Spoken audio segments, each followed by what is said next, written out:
Accueillons Marilyn maintenant. Marilyn, on lui doit de l'argent pour lequel son mari a cotisé du temps de son vivant, qu'elle aurait dû toucher et qu'elle n'a toujours pas touché. Elle va vous raconter ça. Marilyn arrive.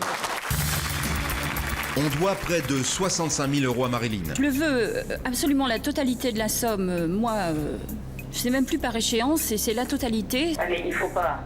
Non mais sinon je vais au pénal, c'est tout. Ça commence à bien faire, ça fait trop longtemps que ça dure. Pour sans aucun doute, c'est une nouvelle affaire qui commence tout de suite.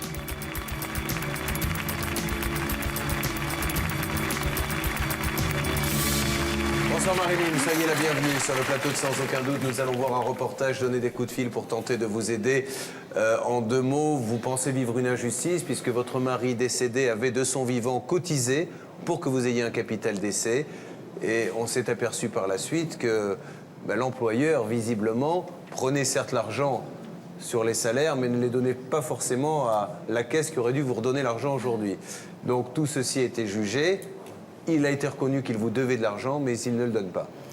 Toujours pas, non. Vous en avez besoin de cet argent? Bien sûr, oui, évidemment.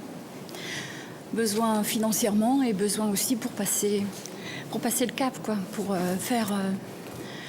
fermer une porte, pour faire le deuil, oui, évidemment. Comme on dit, pour faire le deuil, parce qu'encore une fois, quand quelqu'un disparaît, que l'on pense à ça tous les jours, qu'on essaie de se reconstruire, si en plus, il faut chaque jour faire des papiers administratifs pour se battre. C'est surtout ça qui est usant, oui. Bon. Et qui me fatigue. Vous vivez ça comme une injustice, là, ce qu'on vous a fait? Évidemment. Pour lui aussi, d'ailleurs. Bien sûr, puisqu'il a consacré toute sa vie à son travail.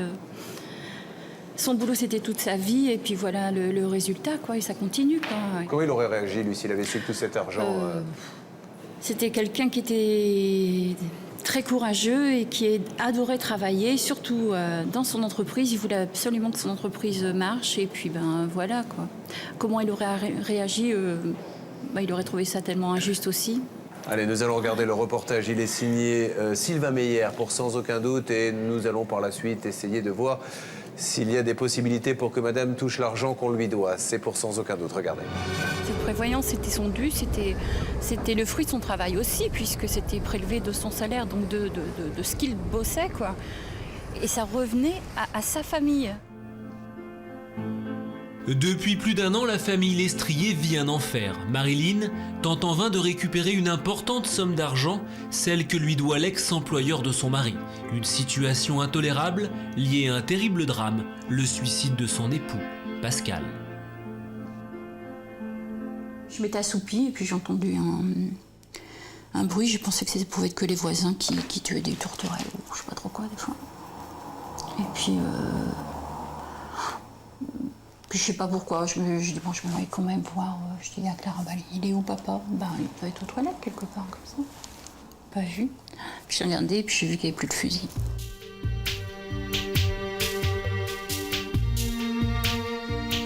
Ce jour de juillet 2003 restera à jamais gravé dans l'esprit de Marilyn et de ses enfants. C'est au fond de leur jardin que Pascal a mis fin à ses jours. À l'époque, il traverse une période difficile.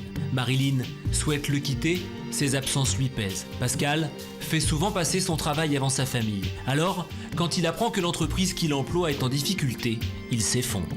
Il ne comprenait plus, mais comment c'était possible alors qu'il bossait, qu'il faisait de son mieux.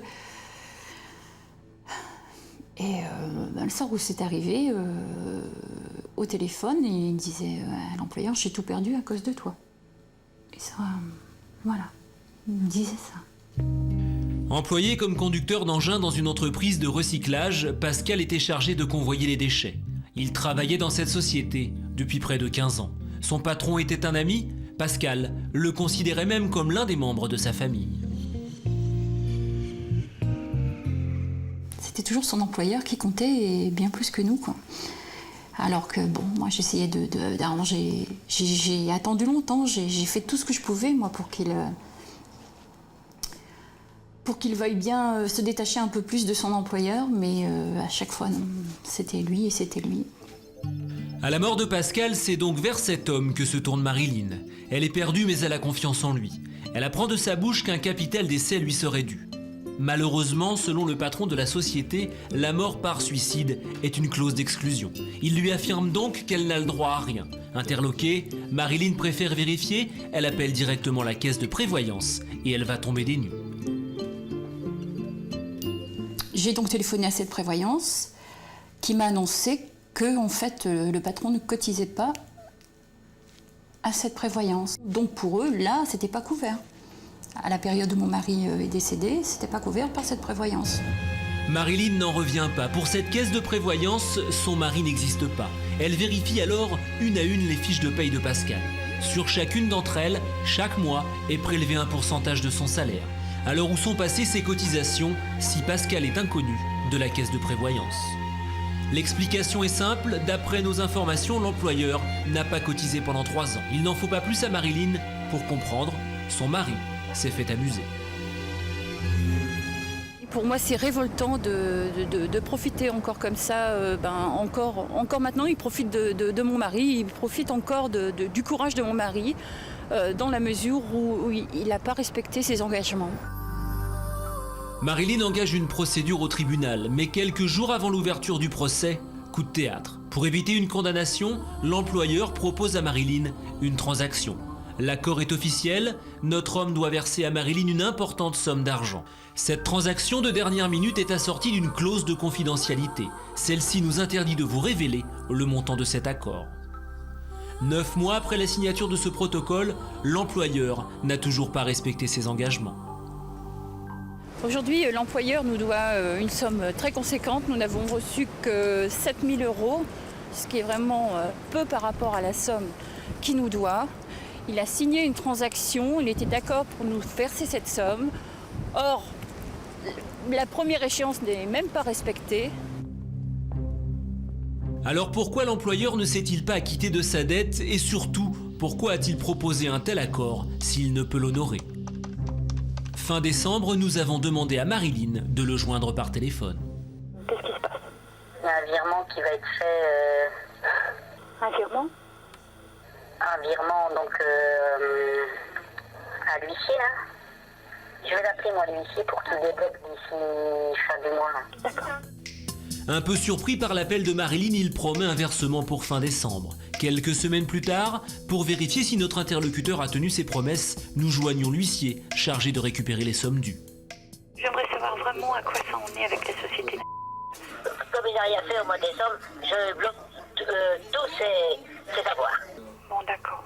Voilà ce que je fais. Aucun appel, aucun versement, l'employeur semble une nouvelle fois avoir oublié de tenir sa parole. Un coup dur de plus pour Marilyn. Tant que ça ne sera pas résolu, tant qu'on n'aura pas eu le dû, on n'arrivera pas à faire le deuil. On n'arrivera pas à faire le deuil, à se dire stop, voilà maintenant tout ce que papa a fait au moins, voilà ça, voilà, tout est reconnu. Voilà, l'enquête est signée Sylvain Meyer pour Sans Aucun Doute. Aujourd'hui, Marilyn, qu'attendez-vous de cette émission Sans Aucun Doute? Eh bien, j'attends cette somme d'argent, j'attends que cette affaire se termine et que je puisse passer à autre chose. Voilà. Vous ne vivez plus aujourd'hui à cause de ça? Non, on est très perturbés. C'est pas marrant de tout le temps téléphoner, de demander alors il va y avoir un disponible. On peut me dire oui alors qu'il n'y a rien qui arrive, mais c'est insupportable. C'était prévu qu'ils me versent cette somme, un point c'est tout, quoi. Et les enfants, comment ça se traduit par quoi? Ben, mes enfants sont eux qui m'ont demandé de faire appel à vous parce que on voyait pas d'autre solution, quoi. On voyait pas d'autre solution. J'ai fait tout ce qu'on m'a dit de faire. J'ai fait toutes les démarches administratives, juridiques, et puis pour un résultat nul, pour une petite somme d'argent par rapport à ce qu'il nous doit, quoi. Il signe comme quoi il est d'accord pour verser cette somme d'argent, il ne le fait pas.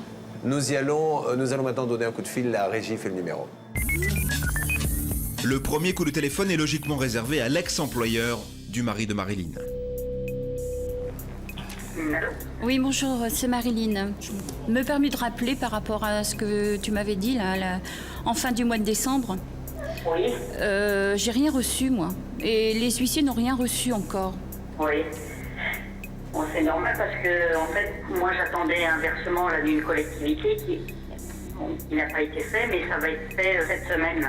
Cette semaine, oui. Donc, moi, je ferai le virement de toute façon cette semaine. Oui, enfin, comme fin décembre, quoi. C'est tout le temps Non, comme non, ça. non. Là, j'ai l'assurance que j'aurai l'argent. Enfin, je le veux, absolument la totalité de la somme. Moi, C'est même plus par échéance, c'est la totalité. Ah, mais il faut pas. Non, mais sinon, je vais au pénal, c'est tout. Ça commence à bien faire, ça fait trop longtemps que ça dure. Trop longtemps. Ouais, mais nous, il faut nous laisser un mois. Il faut vous laisser, oui, moi, faut pas me laisser, quoi. Moi, c'est pas grave, nous, c'est pas grave. Les enfants et moi, c'est pas grave. Vous, faut vous laisser. C'est ça. Ce qui est dommage, c'est qu'il n'y ait pas eu les cotisations de payer. Pourquoi?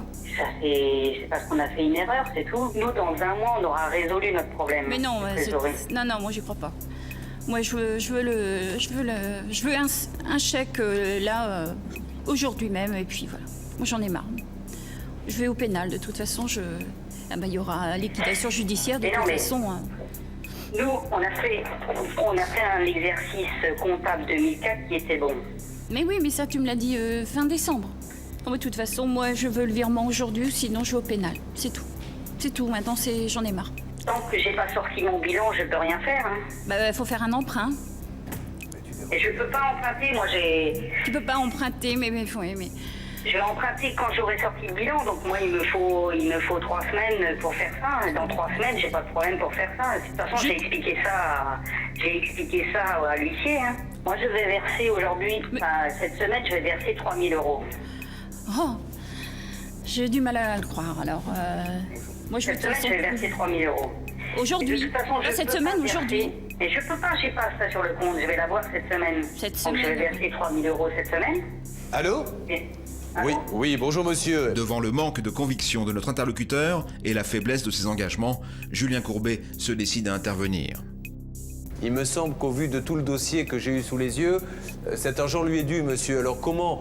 Moi, je ne suis surtout pas là pour mettre de l'huile sur le feu, bien au contraire. Mais comment peut-on faire pour qu'aujourd'hui, il y ait un geste de votre part pour montrer votre bonne volonté? Le problème va se régler assez rapidement. Non mais monsieur, le problème c'est que si cette dame nous a appelés, c'est parce qu'il paraîtrait qu'on lui dit ça depuis quand même pas mal de temps maintenant. Non mais c'est bien simple, je dirais dans 3 semaines, on va avoir du financement qui va nous permettre de solder cette opération.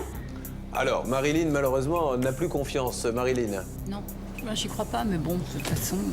Bon, alors, monsieur, Maître Novakovic. Oui, bonjour monsieur. Alors écoutez, ça va être très clair. Vous avez aujourd'hui face à vous une dame qui s'appelle Marilyn, qui est créancière à l'égard de votre société. Si votre société ne peut pas régler la créance qu'elle doit, puisqu'il y a un titre aujourd'hui, ça veut dire que vous êtes en cessation des paiements. À partir du moment où votre société est en cessation des paiements et qu'elle bénéficie d'un titre exécutoire qui ne peut être exécuté puisque l'huissier n'arrive pas à exécuter, elle peut aujourd'hui, tout de suite, vous assigner un redressement ou liquidation judiciaire devant les tribunaux de commerce. Je pense que ça, vous ne l'ignorez pas. Mais de toute façon, effectivement, je ne l'ignore pas. Mais je dirais, elle a tout intérêt à attendre un mois qu'on lui solde ça. Pas du tout.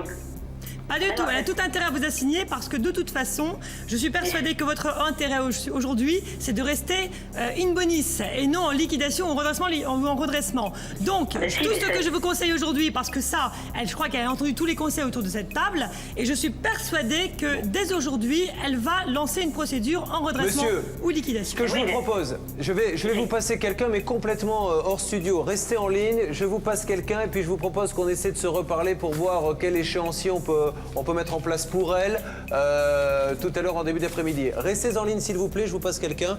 Bernard, allez parler à ce monsieur et nous allons avoir des nouvelles dans quelques instants. Restez en ligne monsieur. En coulisses, Bernard Sabat va tenter de raisonner notre interlocuteur afin de l'amener à payer ce qu'il doit à Marilyn. Quelques secondes se sont écoulées pour vous, plusieurs minutes pour nous. Rappelons Bernard Sabat sur le plateau de Sans Aucun Doute qui a tenté une négociation maintenant. Bernard nous rejoint. Alors Bernard, cette discussion a été assez longue. Elle a été longue et j'ai une information importante à donner à Marilyn et à vous-même, Julien, c'est que cette société n'a pas de chéquier. Ça veut dire que dans la négociation, on a quand même une problématique pour des échéances éventuelles. Donc je pense que le plus sage, c'est de l'appeler pour qu'il nous dise exactement ce qu'on a convenu, voir si ça convient à Marilyn. Alors il nous a envoyé un fax, nous allons voir ce qu'il y a dedans, nous demandons à la régie de le rappeler.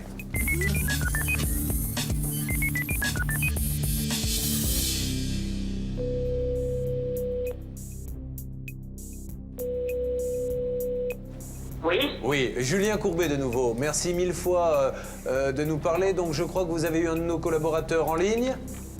Oui. Alors je voulais savoir ce que vous aviez convenu. Donc moi j'ai fait un courrier de confirmation comme quoi j'allais verser 5 000 € le 17 janvier, D'accord. 5 000 € le 25 janvier, D'accord. et que le solde serait versé pour fin février. Alors, donc je me tourne vers Marilyn. Donc ce monsieur nous a envoyé un fax dans lequel il nous dit donc, comme il vient de le confirmer, je le remercie, qu'il donnera un chèque de 5 000 € le 17. Un virement, Julien. Un virement. Il y en aura un autre le 25 de 5 000 € également. Et le solde, soit 48 000 €, sera versé avant le 1er mars 2005. Il est désolé du retard et dit que c'est le maximum qu'il puisse faire, mais nous avons un écrit. Est-ce que cela vous convient? Ben, bien sûr, oui. Bon, monsieur, vous êtes un homme de parole? Je m'engage par rapport à ça, oui. Bon, on se donnera donc rendez-vous le 18 janvier pour voir si le virement a eu lieu. Mais je compte sur vous et je vous remercie d'avoir en tout cas été aussi rapide pour réagir, d'accord? Oui, sans prie. Bon, eh ben, je vous souhaite une bonne journée. Merci, monsieur. Bien, bon, là je peux vous dire que c'est quand même du solide. On s'appellera le lendemain, mais je suis sûr que ce sera réalisé. 5 000 € le 17 janvier, 5 000 € le 25 janvier, 48 000 € avant le 1er mars. Ça va mieux? Vous allez voir que maintenant vous allez pouvoir reprendre une vie. Ben voilà, oui, ça va m'enlever quelque chose d'important qui me contrariait dans beaucoup de choses, quoi, évidemment. Au-delà de l'argent, il n'y a pas que l'argent, hein, c'était vraiment que les gens comprennent bien qu'on a besoin de tourner la page. Voilà, et puis même pour les enfants ne comprenaient pas, il y avait une décision de justice et puis c'était pas appliqué, donc ils ne comprenaient pas. Et moi non plus. Mais ça va mieux, je le sens que la pression va retomber. retomber. Ça va aller mieux, ben oui, ça va aller mieux. Allez, nous raccompagnons madame, merci mille fois, ça va s'arranger. 5 000 € le 17 janvier, 5 000 € le 25 et 48 000 avant mars. Merci en tout cas à ce monsieur malgré tout d'avoir agi aussi rapidement et à notre journaliste qui s'est occupé de ce dossier, Sylvain Meyer. Je remercie toute l'équipe de Sans Aucun Doute et j'espère que tout va continuer et je suis très contente.